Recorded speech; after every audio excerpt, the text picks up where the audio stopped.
Purihin ang ating Panginoon. Ang pagbati ko po, mga kapatid, ay ipinapaabot ko sa inyo sa pangalan ng ating Panginoong Kristo. Ngayon pong umagang ito, muli ay mag-aaral tayo ng salita ng ating Panginoon, mga kapatid.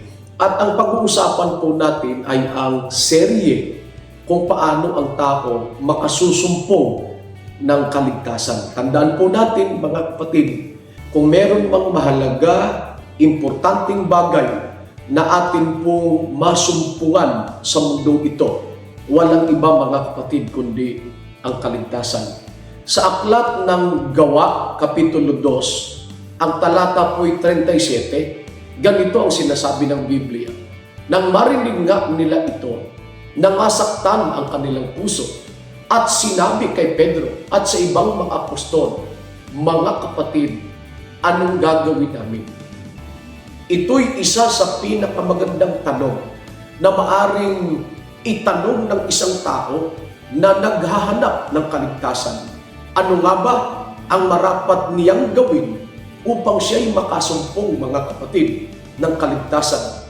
Itinanong din ito sa aklat ng Gawa, Kapitulo 16, versikulo 30. Ang sabi naman ng Bible, at sila'y inilabas at sinabi, mga Ginoo, ano ang kinakailangan kong gawin upang maligtas? Sa dalawang talatang ito ng Biblia, mga kapatid, binibigyan diin ng salita ng Diyos na ang kaligtasan ay napakahalaga, importante sa buhay ng tao. Bakit po? Alam nating lahat, may kapahamakan, may impyernong pupuntahan ang mga taong hindi makasusumpong ng kaligtasan. Ngayon, ito pong susi, daan ng pagliligtas, ay ipinagkatiwala po, mga kapatid, ng Panginoon sa kanyang mga alagad.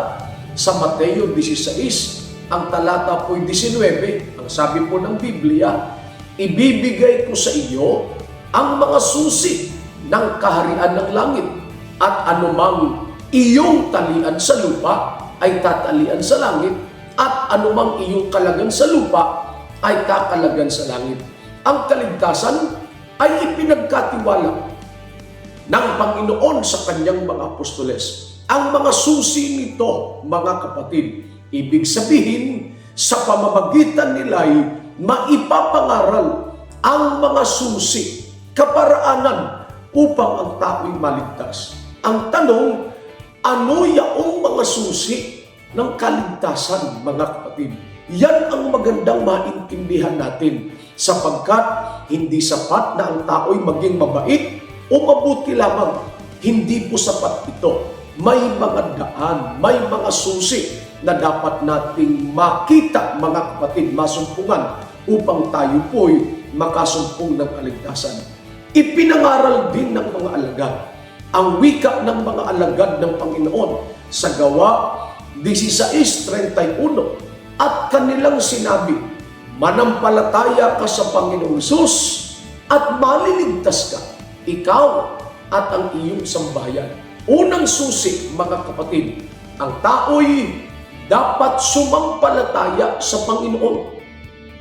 Unang susi yan, mga kapatid. Bakit kailangan ng pananampalataya? Sapagkat sinasabi ng Hebreyo 11:6, at kung walang pananampalataya, ay hindi maaring maging kalugod-lugod sa Kanya, sapagkat ang lumalapit sa Diyos ay dapat sumampalatayang may Diyos at Siya ang tagapagbigay ganti sa mga sa Kanya'y nagsisihanap. Mga kapatid, ito ang unang susi. Ang tao po'y dapat manampalataya sa Panginoong Diyos, mga kapatid. Purihin ng Panginoon sa mga susunod pong pagkakataon atin namang tatalakayin yaong iba pang mga susi ng kaligtasan, mga kapatid. Nawa na pagpala tayo ng Panginoon. Tandaan po natin, ang unang susi ng kaligtasan ay ito, manampalataya tayo sa Panginoong Kristo. Pagpalain ka ng Panginoon, kapatid. Praise the Lord. Maaari po kayong magtanong mga kapatid, sapagkat walang tanong na di walang sagot sa Biblia, pagkat ang salita niya ay katotohanan.